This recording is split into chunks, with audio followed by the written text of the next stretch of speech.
আসসালামু আলাইকুম গাইস, সবাই কেমন আছেন? আশা করি সবাই অনেক ভালো আছেন। সো অনেকেই আছে মেসেঞ্জার বা ইমোতে বা হোয়াটসঅ্যাপে মেসেজ দিয়ে মেসেজ ডিলিট করে দেয়। তো এখন থেকে যদি কেউ আপনাকে মেসেজ দিয়ে মেসেজটা ডিলিটও করে দেয়, সেটা কিন্তু খুব সহজে দেখে নিতে পারবেন। তো কিভাবে দেখবেন চলেন সেটাই জেনে নেই।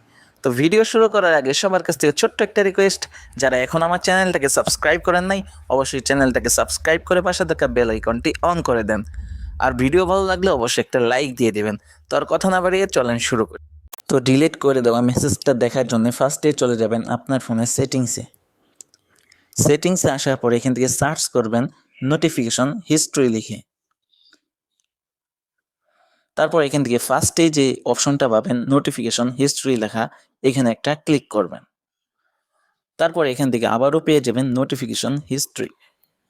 তারপর এখানে আবার একটা ক্লিক করবেন। তারপর এখান থেকে আপনারা এটাকে অন করে দিবেন।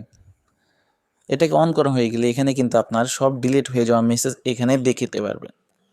আপনাকে যদি কেউ মেসেজ দিয়ে ডিলিট করে দেয়, আপনি সরাসরি চলে আসবেন এই জায়গায়। আপনি এখানে আসার পর এখান থেকে কিন্তু সব মেসেজ পেয়ে যাবেন। এখানে কিন্তু সব ডিলিট হয়ে যাওয়া মেসেজ দেখতে পারবেন। তো ভিডিও কেমন লাগলো অবশ্যই জানাবেন। ভিডিওটা যদি ভালো লাগে অবশ্যই একটা লাইক দিয়ে চ্যানেলটাকে সাবস্ক্রাইব করে দেবেন।